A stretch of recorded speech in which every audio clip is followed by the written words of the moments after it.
पनवेल शहर police station हद्दीमध्ये गुन्हा register क्रमांक 270/2026 अन्वये 303/2 म्हणजे चोरीचा गुन्हा दाखल झाला होता।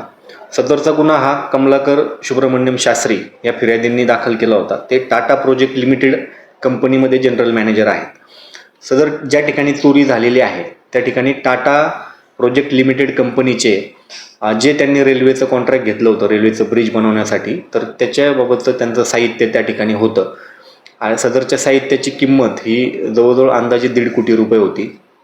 सदरचं साहित्य चोरीला गेल्याचं त्यांच्या लक्षात आल्यानंतर त्यांनी 28 एप्रिल 2026 रोजी संध्याकाळी 4 वाजता पनवेल शहर पोलीस स्टेशनला गुन्हा दाखल केला होता। सदर प्रकरणाचं गांभीर्य लक्षात घेऊन तात्काळ आम्ही याबाबत टीम बनवल्या होत्या आणि त्या टीमने साधारणतः 6 तासामध्ये या गुन्ह्यातील 3 आरोपींना अटक करून जो गेलेला मुद्देमाल आहे 1.5 कोटी रुपयाचा तो 100% मुद्देमाल हस्तगत करण्यात पनवेल शहर पोलीस स्टेशनला यश आलेलं आहे। या गुन्ह्यातील मुख्य आरोपी हा टाटा प्रोजेक्ट लिमिटेड कंपनीमध्येच सुपरवायझर म्हणून काम करत होता।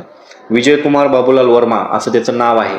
तर विजयकुमार बाबूलाल वर्मा यांनीच इतर आरोपींना सदरबाबत चोरी करण्याबाबत सांगितले होते आणि त्या बदल्यात त्याने या आरोपींकडून 10 लाख रुपये घेतले होते।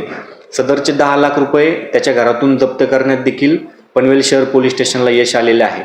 म्हणजे या गुन्ह्यात जवळजवळ 10 लाख रुपये आणि 1.5 कोटीचा मुद्देमाल असा 1,60,00,000चा मुद्देमाल आपण या गुन्ह्यामध्ये जप्त केलेला आहे। माझ्या चॅनलला सबस्क्राइब करा आणि बेल आयकॉन दाबा जेणेकरून तुम्हाला माझे नवीन व्हिडिओ मिळतील।